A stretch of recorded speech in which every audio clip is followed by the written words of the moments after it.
all, I mean, how exciting, obviously, is it that this is pretty much close to being done? This is tremendously exciting. It's an initiative that we started, obviously, a couple of years ago, but it's been in the planning stages for quite some time. And when I first became mayor, the federal government said, you know, you've done little by little, now it's time to take a quantum leap into the future to really protect our rivers. So we decided that even though the Deep Rock Tunnel initiative was something that was going to be expensive and it was going to take a while, it was the right thing to do.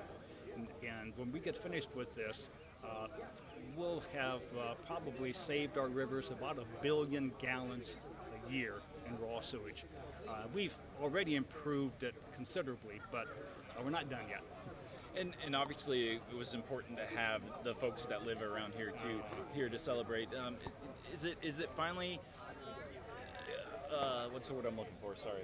I guess exciting for them too. Well, that sure. It's getting done. The for entire them. city should be excited. The core of this entire project runs, I think, north to about State Street, you know, south to in this area, and then all the way over to Hessen Castle. I mean, this is a huge area, all the way over to west of Ardmore.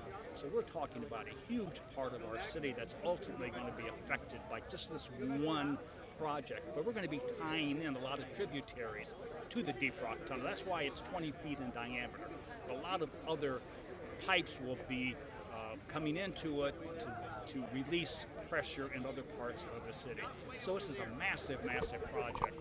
Again, one I don't know of any city our size that ever attempted it.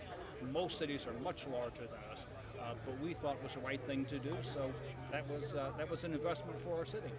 I think people will be surprised as far as the time that you've invested in this, because it goes way back to the 90s. I don't know, maybe before that. It goes back to the 90s as far as trying to plan an initiative to help relieve some of the pressure in our communities, and also to try to eradicate some of the sewage going into our rivers from an environmental perspective. So we were trying to accomplish a couple of different things.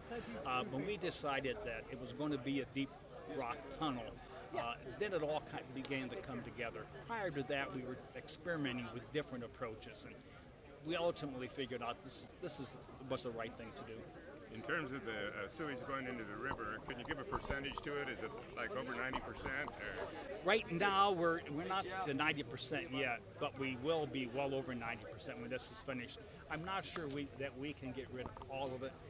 You're going to have companies, individuals who will try to slide by the system. Unfortunately, not everybody accepts their responsibility, but for the most part, those areas that we do have control over, we will be able to again eradicate a lot of that. Will that make see a little difference, like up and down the river along Promenade Park and so forth? Well, you're not really going to see a change in the color because we have a dirt bottom river, and whenever there's a current, it will churn up the dirt.